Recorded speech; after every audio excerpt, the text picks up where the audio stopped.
Hi, everybody. Welcome to the Weekend Digital Marketing So Far. It's Friday, April 3rd, 2020, and we're going to get started off like we do every week over on YouTube.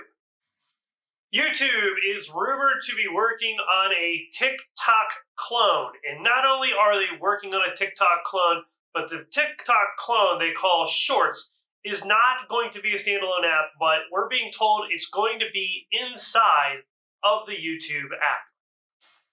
Desktop searches on Google are surging right now with millions and millions of people working from home. They're not using their mobile devices to search as much.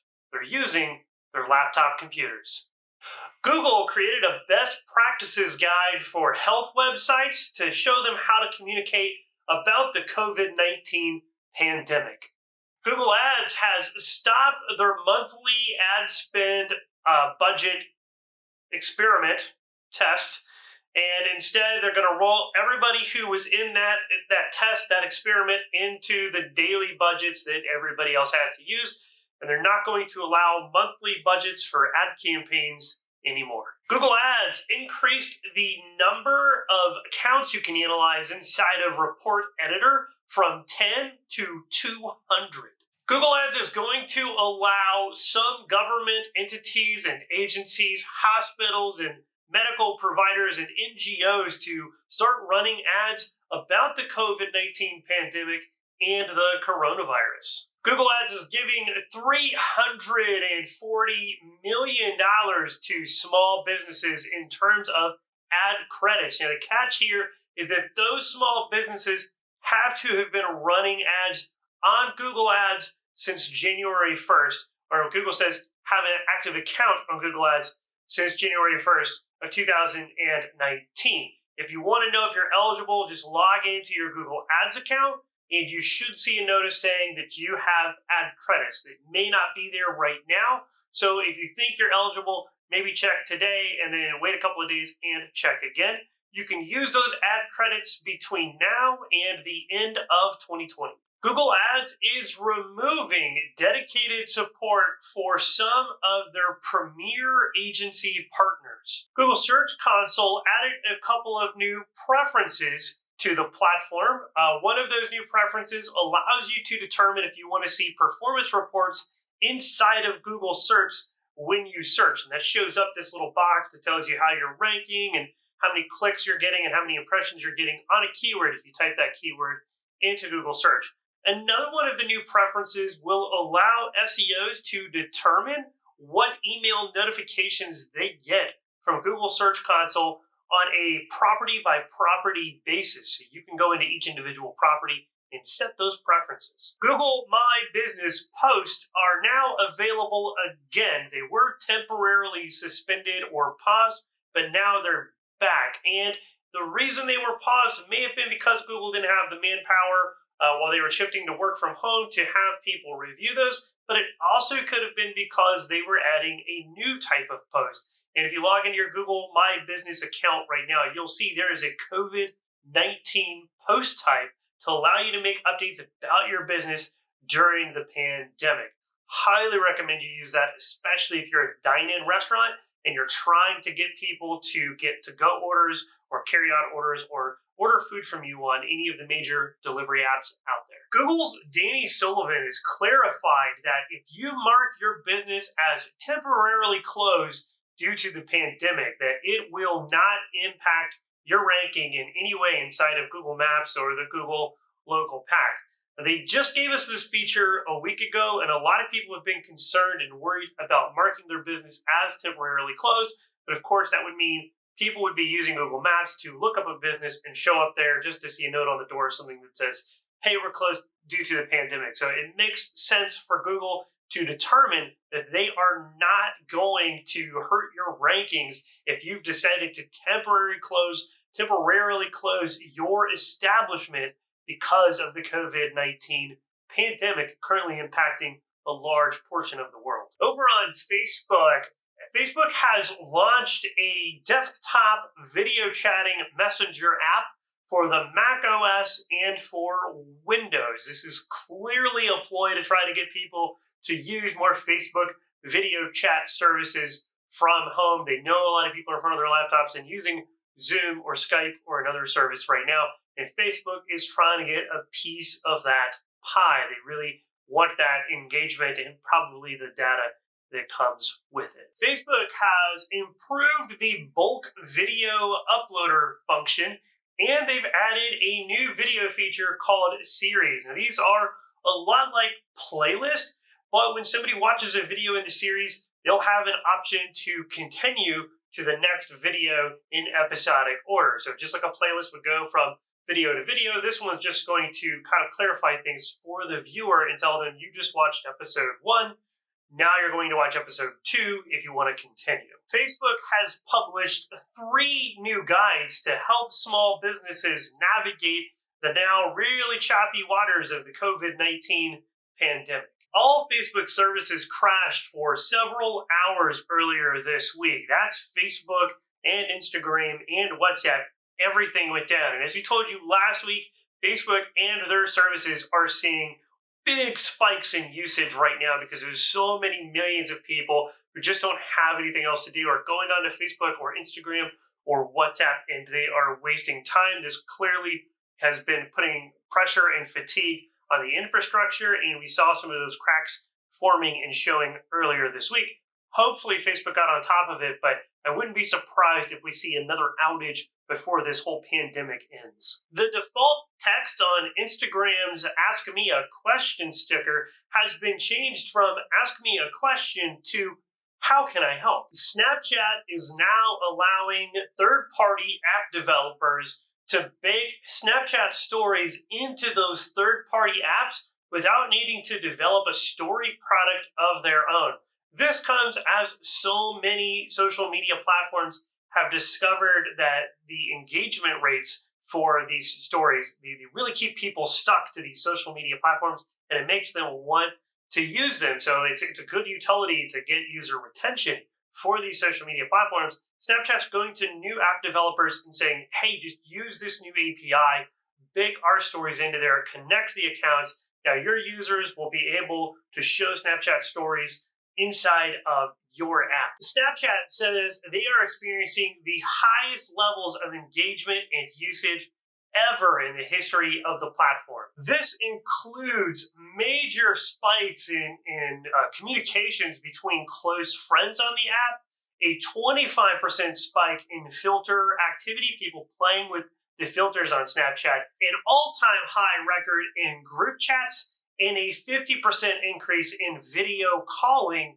on Snapchat. Microsoft Advertising's new user interface is rolling out to more pages inside of the Microsoft Advertising platform, but still only some people have access to that new user interface. So if you're one of those people that has access to the new UI for Microsoft Ads, don't be surprised if you see that new UI applied to other pages inside of your account. Pinterest has built and released an independent self-reporting COVID-19 tracking app they hope will allow people to say, hey, I have COVID-19, here's where I am, and here's all the places I've been. LinkedIn is providing free job listings for all essential jobs around the world. So if you're hiring for an essential job right now, it may behoove you to go to LinkedIn, I love that word, behoove you, to go to LinkedIn and take out a free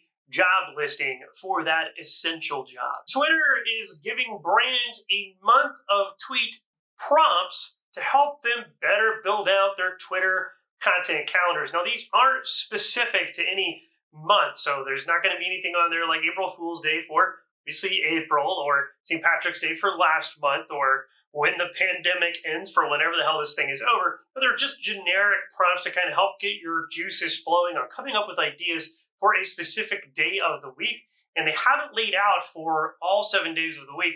So they're hoping that you go and create content for every single day. Tiger King is a bona fide insane sensation around the United States right now, and probably around the world, with so many people being bored and having nothing better to do than to watch this absolute crazy show.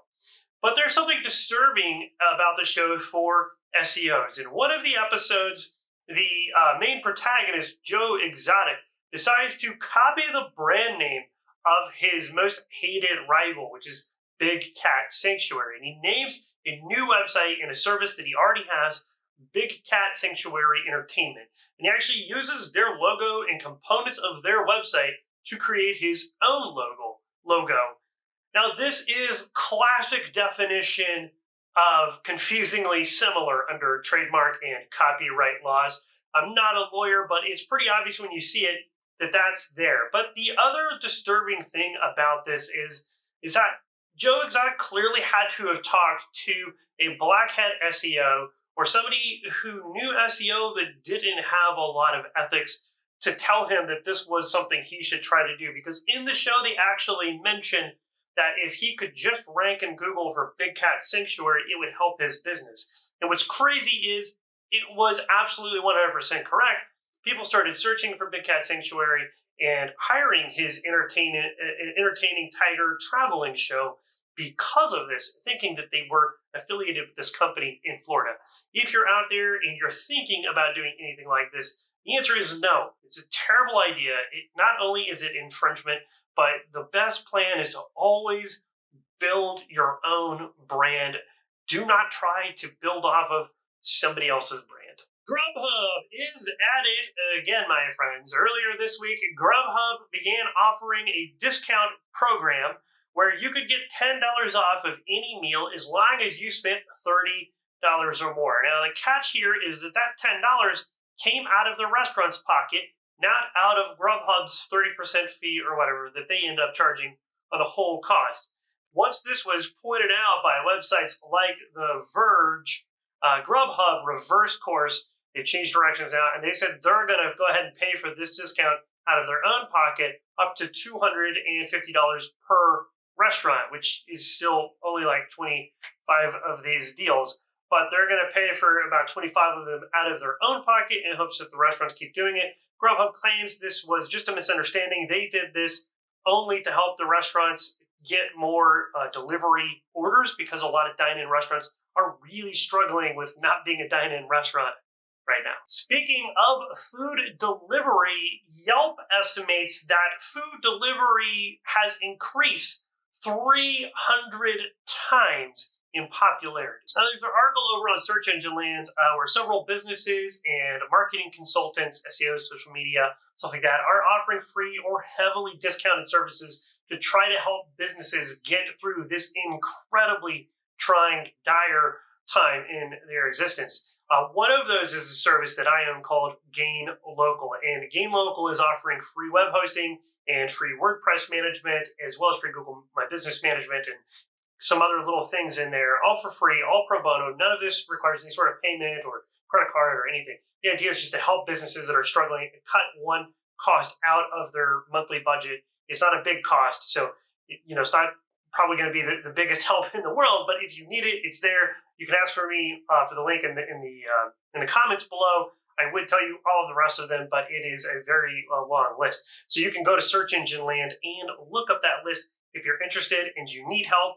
If you don't want to look up that list, you can go to my website, julianwood.com, reach out to me privately, and I'll see if I can't get you the link or help you find something to help you get through this. Musicians on SoundCloud now have the ability to add a donate button to their page so that they can solicit donations if they're struggling to get performance income or other things during the COVID-19 pandemic.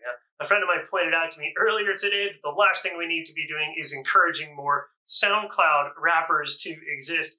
But if you're a musician and that's your sole source of income, this could be a good way to make some of that income back, at least in the short term. eBay, a blast from the past, the original online store, is waiving some fees for new merchants to help brick and mortar retailers get set up online and start selling. And finally, my last piece of news today, a lot of people in digital marketing like to try to become photographers. And right now, to help everyone who's sheltering in place and working from home, Nikon is offering free classes on their website on photography. So you can go there and you can take all the courses they offer free of charge through the entire month of April. That offer ends on April 30th. They are not paying me to tell you that. And in fact, I'm not shooting this on a Nikon and I don't use a Nikon, but I think I'm going to go take those courses to improve my skills. And if you got the time, it sounds like a really cool offer to go take these Nikon courses for free. That's it for the week in digital marketing so far. Thank you so much for tuning into this